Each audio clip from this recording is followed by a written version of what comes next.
It was not your typical Thursday morning if you're a Bears fan. Obviously, Twitter was blowing up for a lot of different reasons. What's up? Welcome into the Halas Beat, brought to you by the Bear Report. I'm Usayd Koshul. He's Nick Will, and you can check us out on Twitter at Halas Beat, at Usayd Koshul, at _Nick Whalen. I mean, dude, I don't know about you, but we're going to get into a lot of things today with this episode, but I'm kind of at a loss for words with the passing of Virginia McCaskey. Talk about a lady that was 102 years old. You obviously knew that she was getting up there in age, led a very private life, and is really one of the last pillars of that first kind of decade of football families and owners that have been so prominent and had such an impact on the league throughout the last basically century. Yeah, 100%, man. Like I was kind of at a loss of I didn't know. It felt heavy to me. And the more I thought about it, the heavier it felt. And just because, her taking over for George Halas in 83 and, just she's such a kind woman. Like Charles Tillman was talking about how his memory of winning the NFC Championship game at Soldier Field was her with the trophy and just how she was. Now, again, not a domineering woman or a huge running the show boss woman, but just a kind, gentle, loving. She even said that. I went back and listened to the NFC Championship game trophy in '85 when they won, which was special because y'all, if you don't know, the NFC Championship trophy is named after George Halas. So she's handing this award named after her dad to Michael McCaskey, her son, and to Ditka. And there's just so much legacy there. And she, even in that speech, she talks about how much love the fans had and love for the players. And so just a super kind woman that I know multiple people noted this, but it's really cool that her last Bears game was the Bears beating the Packers. I mean, and, for all the criticism that you and I have had via text, via all the criticisms that we've given to the McCaskey family, right, on social media as well as just on text as well.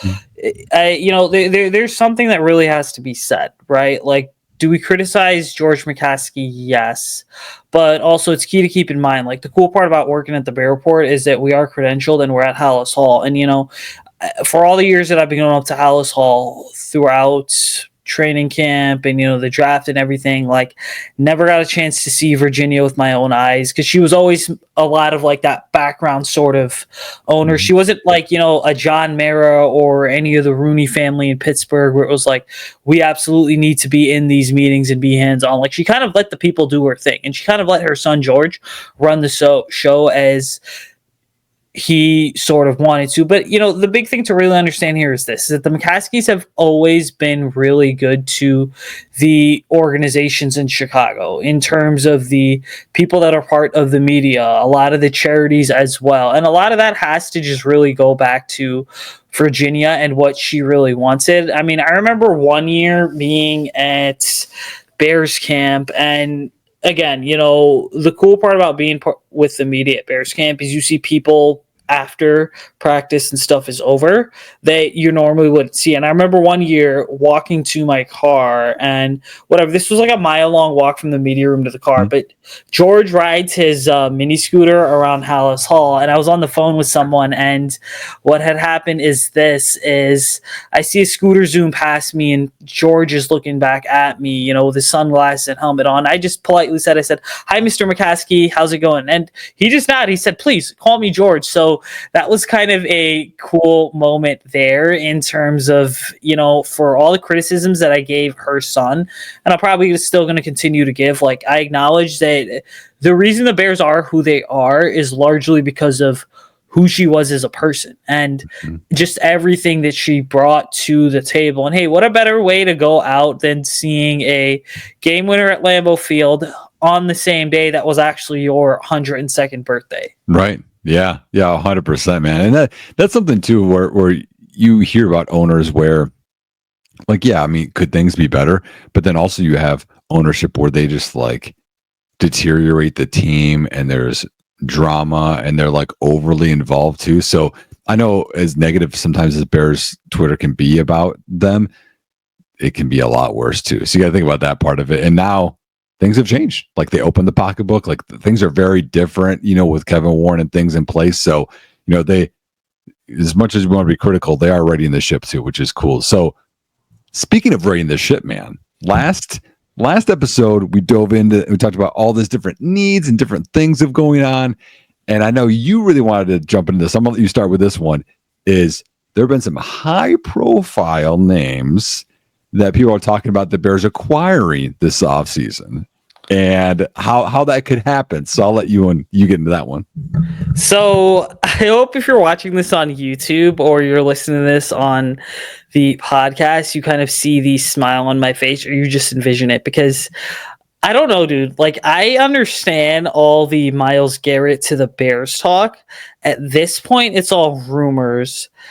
If I had to pick between two AFC North edge rushers, is it Trey Hendrickson or is it Myles Garrett? I mean, the advanced statistics are going to show, and I know you're more of a numbers guy than I am. The statistics are going to show that they're right there neck and neck.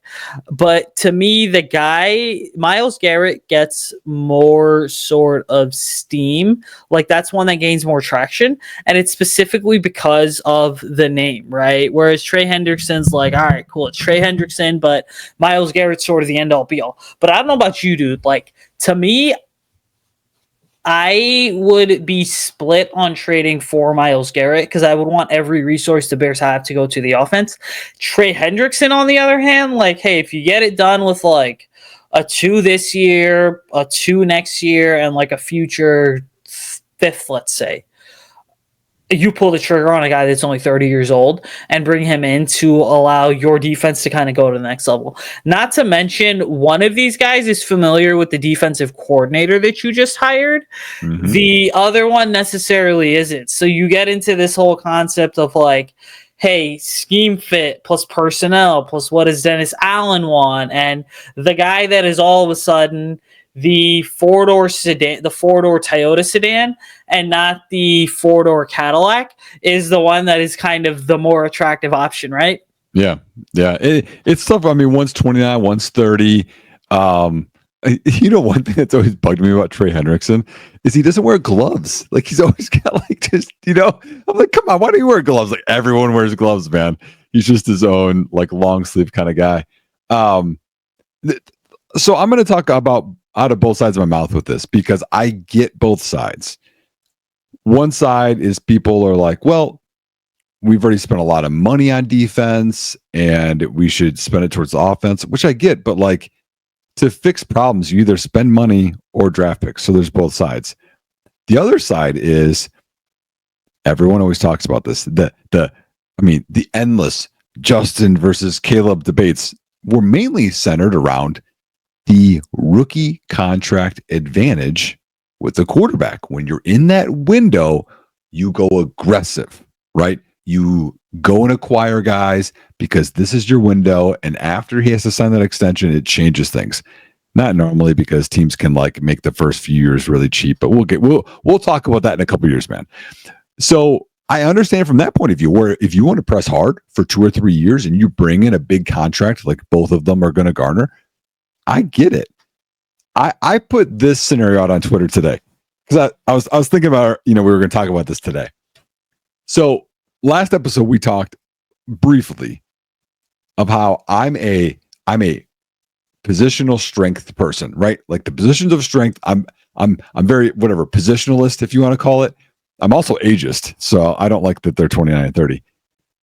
So I wanted to see what Twitter said about this. Okay, so let's say scenario A, man, is the Bears have to draft Ashton Genty at 10, which I'm sure Bears Twitter got some of the inklings of him mentioning the Bears, today. So you have to draft him at 10. And then you think of, money you save with not spending on at the end. Or you give up 10 and 39 and whatever money it takes to sign one of these guys, and you get either Myles Garrett or Trey Hendrickson. I said Myles Garrett in the example. So which of those two buckets would you or options would you rather choose? Getting Genty at 10 or trading 10-39 and getting one of the two defensive ends? See, this is where I love the conversation because, and I love this scenario, by the way, even though it didn't pop up on my Twitter timeline, but that's a whole other You have fiasco, me right? blocked. No, I don't. By the way, I do not have you blocked. But okay, so I think so here's the thing: it's either Ashton Genty at 10, or you take Trey Hendricks. I'm sorry, Myles Garrett or Trey Hendrickson with 10 and 39. So to me, this comes down to what are you doing in free agency with your offensive line? Because if you go out in free agency and you kind of have the banger of a free agency that a lot of people kind of hope you do in terms of Drew Dahlman and Trey Smith and being able to bring in a veteran like a Kevin Zeitler, even though he's 35 years old, and maybe looking for more of a 1-year deal type thing, then you go ahead and by all means, I think, take that pick and you say, all right, well, 1039, see ya. We've got the offensive line we need. We're going to go ahead. We're going to make this thing work with Hendrickson or Myles Garrett, right? Mhm. But if the asking price for those guys is too high and you still overhaul the offense, and even though Ashton Genty's got so much tread on those tires over the last couple of years, but you believe that you've overhauled the offense to a point where Dan Rouchar is going to get the most out of that group, and you feel like you can unlock something from Darnell Wright and take him from being a really good player to being an elite player, and then you can take Braxton Jones from being above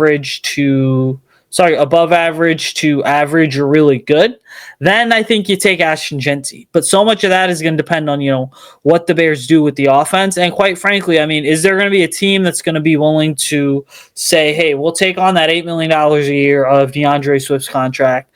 Or are the Bears going to have this three-headed monster and be like, hey, Roschon Johnson, you've got a little bit of burst in you. You've got some good contact balance. You're a really good running back in your own right. DeAndre Swift, we get you do something a little bit different. Well, then, GT, you also do something a little bit different. We're going to start packaging these three guys, in terms of what they're able to do on offense, and it not just be like, Roschon, you're in there on third down. Ashton, you're in there on first and second down, Right. and really start to open up the offense. So It really, to me, like the scenario described at the end of the day is this sort of like win-lose type scenario. Mm-hmm. Yeah. So which one would you go with if you have to pick one of the two? Honestly, because I would want every resource to be invested in offense, I would be the idiot that some people would say I would be and take Ashton Genty. But that's also because I believe Ben Johnson would get the most out of him. And like, if you're the Bears, you're looking at last season and you look at the money invested in running back and you look at the moves that they made in terms of like $8 million a year to DeAndre Swift, shipping off Khalil Herbert, letting Roschon Johnson kind of be that running back too. And clearly, let's be honest, the return on investment was not as good as people hoped. No. With Genty, I think the Bears get more explosive in the backfield, which is why I would go with that. And that is me saying Genty, because I also believe that you don't know what you have in Austin Booker, but Austin Booker is kind of your textbook Dennis Allen edge rusher that is just waiting to really be developed. Yeah. No, so knowing how biased I am towards positions, I picked the Genty side, because the other part of this caveat is, and you kind of dove into it, is if you give up 1039 and spend, let's say, 30 million for Myles Garrett or 28 for Trey Hendrickson, doesn't matter. It's a significant sum. How are you fixing the offensive line? Because now you have to go bargain shopping to get your interior three backups, fill up the rest of the roster with this new coach. Because you can't spend 10 or 39 on O-line. You could spend 41 and 72. So like, to me, like, you're just already like, oh man, like, it's, great D-line. And then what? So I would rather not kind of hamstring us a little bit, even if it's a running back at 10, which is a luxury pick in my opinion. The thing that actually has me liking Genty more is he's such a good receiving threat. I think people don't understand that. He's a really good runner, like really good runner. It's tough to describe his style. I feel like he's a little physical, like Marshawn at times, or LaDainian Tomlinson was more physical than people thought. but then also is such really good vision. He's not a massive cutter, but because he's not a massive cutter, he keeps his momentum forwards, and then his contact balance is insane. And that's how I think he breaks tackles too. But the hands is something that people don't talk a lot about, and that's something that when you talk about not be able to understand, hey, this running back's in the game, it's probably a run. You don't know that with Genty. So I think that we should dive in now, man. I got a list of a bunch of guys. I got some charts up here, so people see me looking around on YouTube of a lot of free agents that I like. So you had talked about, Trey Smith. Everyone talks about Trey Smith, Drew Dahlman, but there's a lot of other players that I like that I think will be on the Bears shopping list of potential free agents. Do you have any off the top of your head that you want to start with? Yeah, well, two quick side notes to make. So first off, the news just broke. Jared Allen's going to the Hall of Fame. I am not going to sound biased at all. I know Jared Allen played for the Bears for 1 to 2 years during the Trustman Fox years. But yeah, he should be getting in as a Minnesota Viking, not a Chicago Bear. The same thing that I kind of said when Julius Peppers was elected to the Hall last season. I said, hey, get him in as a Carolina Panther, not as a Chicago Bear. So one last note that I'm going to make about the draft in terms of like drafting offensive linemen and Ashton Genty and all the picks. So if you look at the two best organizations in the league, in my opinion, that have knocked it out of the park in terms of drafting and developing offensive linemen are the Philadelphia Eagles as well as the Baltimore Ravens, right? Like you look at the Eagles, I mean, they're kind of a model for what the Bears should be doing because Mekhi Becton is one of the better draft picks over the last couple of years. While he was with the dysfunctional Jets, he's turned it around. But it's like if you look at the Eagles, right? Like in 2022, they took Cam Jurgens in the second round. Mm-hmm. You look at 2021, they took Landon Dickerson in the second round. Then you look at 2020, they took Jack Driscoll in the fourth round. Andre Dillard was a 2019 first round pick, right? Matt Pryor was but they still tried it. Exactly, like they still tried it, And then you look at guys like Isaac Silamalu or Big V that have kind of Holu Palatvatai, right? That's kind of gone through there. So it's like they've consistently invested in the offense. And then I think you also start to kind of look at what the Ravens have done, right? Like, okay, so you took Roger Rosengarten, right? This past year in the second round, right? And then you took two linemen in the 6th and 7th round in 2023. Then you went out and you took Tyler Linderbaum from Iowa back in 2022.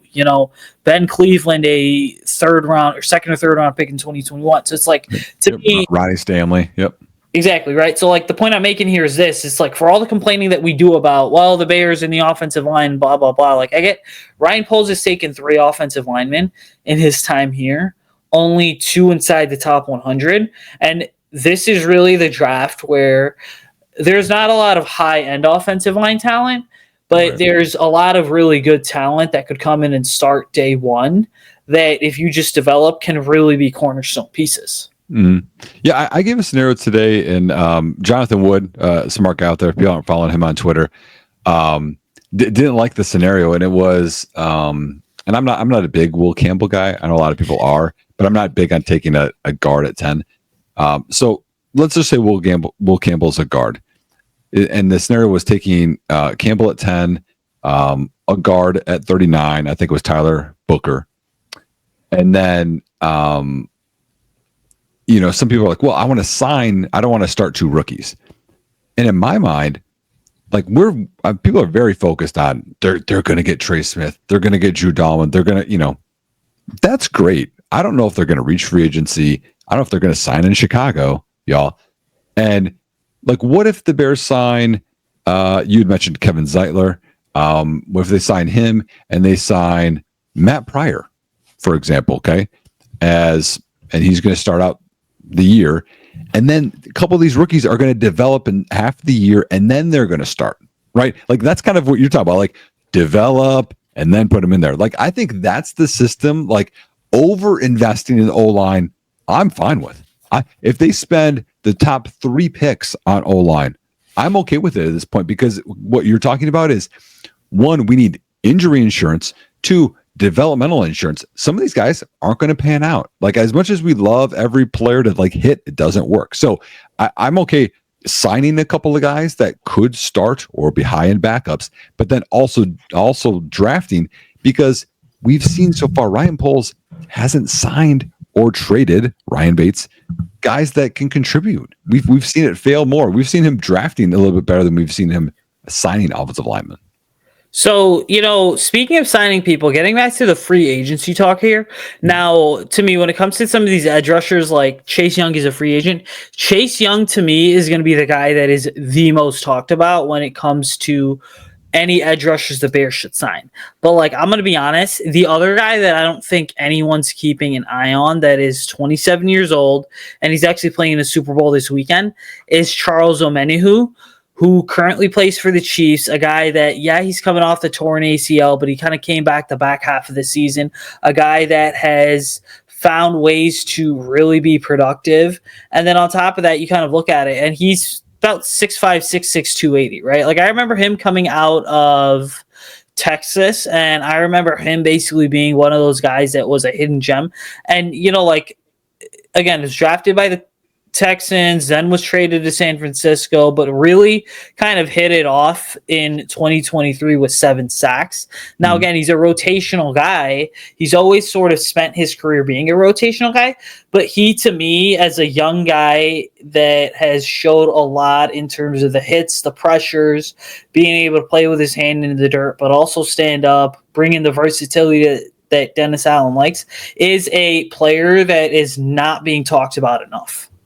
Yeah, no, that's a good point. There's a lot of, like I said, like we're talking about, people talk about the high end guys. Like, you could throw Josh Sweat out there, but there's a lot of these like under the radar guys that I like too. Like, I'll throw a couple out there. Like Azeez Ojulari is a free agent. So again, remember him at LSU, pass rush specialist, didn't really work out with the Giants. Now again, I don't know exactly scheme wise who Dennis Allen's going to like and who he's not going to like, but pass rushers are pass rushers. I mean, Khalil Mack's one that people always talk about too. But one way down on the radar, man, is Malcolm Kuntz. So a guy that missed all of 2024 with an injury, but he was kind of breaking out in 2023 with the Raiders. He had 7 sacks, and then an injury occurred. So you talk about like, hey, bargain shopping, bring in one of these under the radar guys like you're talking about, pair them with Austin Booker. Walker's going to be here for 1 year, and then the other edges maybe solved instead of going and getting a Myles Garrett or Trey Hendrickson. Yeah, and so that to me just really speaks to a greater conversation about how is Ryan Poles going into year 4 of being the GM going to continue to really allocate his resources in the most efficient way possible. Because it's like, let's call it how it is. Like, Poles has been here 3 years. Some of the guys on the roster that we've mentioned are going to go ahead and be up for extensions. But then the reality of it is also this, is that the Bears are getting to a point where under Ryan Poles, it's not just going to be about spending money. Or sending your own players. It's going to be figuring out how do you go ahead and how do you allocate your resources in the most efficient way possible. Like, to me, linebacker may not necessarily be the biggest need on the roster, but Willie Gay Jr. is going to be a free agent. Now, he's only 27 years old. We don't know what the Bears are going to do with a guy like Jack Sanborn. I could totally, by the way, see, focusing on the defensive side of the ball here, the Bears going ahead and saying, all right, well, we like the depth we have there, but we still want to bring in some veterans to push some of these younger undrafted free agents like a Keith Randolph Jr., for example. Well, we're going to go ahead and we're going to try to swing on a guy that's in his late 20s like a Jerry Tillery, for example, or even a veteran such as an Austin Johnson. Or, do you really swing big and bring in a guy like a DJ Jones or a BJ Hill, maybe even Javon Kinlaw, with how much turnover the Jets are about to have this offseason? With Byron Cowart being an unrestricted free agent too, do you maybe bring him back for a nice little payday simply because you're going to have to do something to beef up that side of the ball too? Yeah, there's a lot of D tackles that I like that, again, age is a factor, as you're talking about. how much they're going to get paid. Like one is Puna Ford, a guy that I've liked for years. A guy that I pounded the table with Robert on my old podcast was Calais Campbell. Oh my gosh, I wanted Calais Campbell so bad last year. He's like 38, 39, still a top 15 D tackle / could play end, a little bit of like what DeMarcus Walker is. Very good against the run, crushes the pocket. He's like Mercedes Lewis, where he's around for years, but he's good. Milton Williams. So you're talking about this game that we're going to see on Sunday. Milton Williams is a guy to watch. Josh Sweat's a guy to watch. Charles Omenihu is a guy to watch. A few others though, and again, I'm going to mess up the name. Osa. I'm going to say something from Dallas. He is really high in terms of metrics, in terms of pressures and things like that from Dallas. So he's a guy I think that's finally going to get paid too. Even the Lions. Levi, again, another name that I'm not going to be able to pronounce well, has done well filling in for them. So you've got a lot of these kids where you don't have to spend 15 million, 20 million, 25 million on a guy. You could spend a couple of these 1-year prove it deals, which is what a lot of San Francisco, the Eagles, you talk about Baltimore, like what they do is they bring in, Jadeveon Clowney, 1-year prove it deal. He tries to prove it and he's awesome. And he does better than what his contract should have been, and it benefits your team. It's a plus EV move. So there's a lot of D linemen I like. You mentioned linebacker. I'm going to throw out another position that could get signed. Now, I know he just got cleared, right, with Jaquan Brisker, but safety, there's a couple of them I like. Cam Bynum, I know people know him for his dance moves with the Minnesota Vikings, but he's a very talented safety. And also, Talanu Hufangu with the 49ers, a guy that's been injured a lot. When he's not injured, he has been a difference maker for them as a strong safety. Those are really good names. And again, I really like Cam Bynum and the guy from the 49ers. So we've spent so much time talking about the Dennis Allen effect and the players the Bears could bring in. Like, part of me is looking at the free agents from the Denver Broncos, and all of a sudden you kind of start to wonder, well, is there possibly a Declan Doyle effect involved? Where if the Bears do choose to go ahead and address the offense, which again, they're going to address the offense, but if they choose to address some of these skill position players, right, do you go ahead and basically say, hey, a running back like a Javonte Williams that's only 25, we want to go ahead and bring him in? Matt Parrott or Zach Cunningham. Matt Parrott obviously being a right tackle that's only 28 years old. Do the Bears possibly go ahead and say, you know what, we're going to go ahead and bring him in? Do you basically say, how about a player like a Cody Barton, who I understand that Declan Doyle never directly coached, but Declan Doyle was running the scout team on offense when the Broncos ones were out there. Like, as much as we talk about the Dennis Allen effect, I really wonder if there's any of these free agents the Bears would seriously poach simply because of Declan Doyle. Yeah, or relationships too. Yeah, which I get. I want to dive into some offensive linemen because everyone talks about Drew Dahlman, who, by the way, y'all, is a good outside zone center, has improved a little bit as a pass protector, but I don't know if it's going to be the power guy that we want or if he's going to reach free agency. And Trey Smith. But here's some other guys that we've mentioned a couple, but Mekhi Becton, massive human being. You want to talk about duo and power and moving people? Maybe that is going to be one of the guards in Chicago next year. Kevin Zeitler, we mentioned. Dan Skipper, right? So massive human from Detroit, familiarity with the offense. A few others. We talked about Matt Pryor already. Brandon Shreve. So a guy was with Washington, then signed a massive deal with Jacksonville, has fallen off a little bit. But is he the Band-Aid guy, right? You sign him for a year while some of these other kids develop. Zach Martin. Again, you're holding on for his last bit of goodness, which he's been one of the best offensive linemen. I think he'll go down as one of the best guards in NFL history. Two other guys to mention, Aaron Banks, okay, played with the Niners. Again, I'm always looking for these big linemen. He's one of them. The other one is Will Fries. Will Fries got hurt, broke his leg last year, but was starting to break out with the Colts. Maybe that's another guy, too, where you're hoping he'll take that next step. So there's a lot of linemen out there, y'all, and it's not just Trey Smith and Drew Dahlman that Chicago might look for. Yeah, and you mentioned some of these names like a Skipper or a Zeitler, even Aaron Banks. I mean, let's be honest about something, dude. The Bears need the depth last year, even though Ryan Poles was convinced it was the best he ever had. The Bears need depth so badly again this offseason Yes. that if I am Chicago, I'm kind of going into this free agency period and I'm saying we have to go ahead and really beef up the depth. And, the offensive linemen need to be the tallest guys in the room as well as the lengthiest. Like Tremaine Edmonds at 6'5" is massive. You need to bring in guys that are like 6'5", 6'6", 6'7", guys that are generally going to move. Now, you mentioned Mekhi Becton. So here's why I think Mekhi Becton makes so much sense for the Bears. Because, the Bears, I think, are going to be running some zone scheme concepts, whether that's inside or outside zone. But for the personnel that this team has right now, gap scheme just seems to fit so much better. Mm-hmm. Right? Like, I seriously think it's going to be more of a gap scheme team.